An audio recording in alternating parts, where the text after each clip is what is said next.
Hello friends WhatsApp. आज के आमी तुम्हादेर निये एसेछि दीघार जगन्नाथ मंदिरे। कल के रथयात्रा और आमरा चले एसेछि तार आगेर दिन एई दीघार मंदिरे। तो चलो ढोका जाक।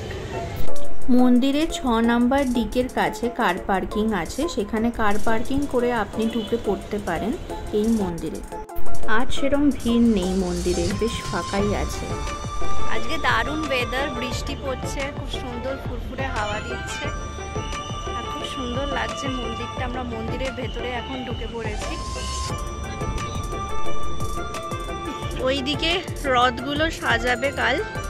এখানে 3টে পরপর রথ রাখা আছে।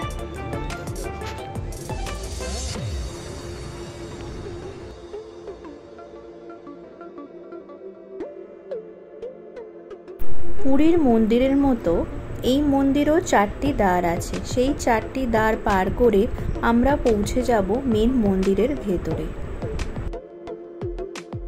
আমরা এখন মন্দিরে ঢুকছি, দারুণ লাগছে।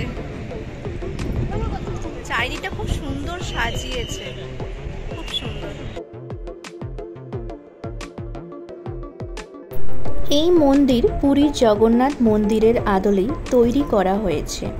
এই মন্দিরে রাজস্থান গোলাপি বেলে পাথর দিয়ে তৈরি করা হয়েছে। এমনকি এখানে রোজ ধ্বজা পাল্টানোর রীতিও পালন করা হয়।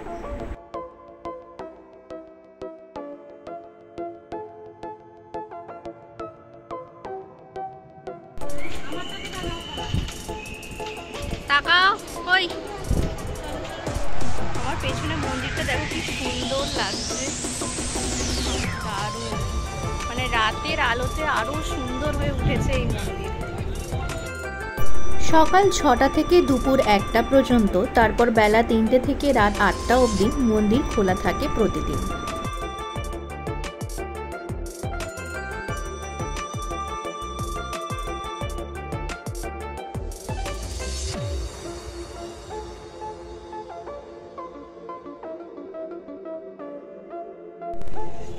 খুব সুন্দর মন্দিরটা লাগলো। এখন আমরা বেরিয়ে যাব। মন্দির ঘোরা আমাদের হয়ে গেল। 4টে দ্বার আছে, তারপরে ঠাকুরের মেন মন্দির। মন্দিরের ভেতরে সেরকম ভালো করে ফটো তুলতে পারেনি, কেন কি দেয়নি তুলতে। প্রচণ্ড রেস্ট্রিকশন ছিল, অনেক গার্ড ছিল, তো তুলতে পারিনি ঠিক করে, তাই দেখাতে পারলাম না। মন্দিরের ভেতরের আর্কিটেক্টটা দেখলাম এত সুন্দর, খুব ভালো করে দর্শন করলাম, খুব সুন্দর, খুব ভালো লাগলো, মন পুরো শান্ত হয়ে গেল। আজ আসি, আবার দেখা হবে নেক্সট ব্লগে।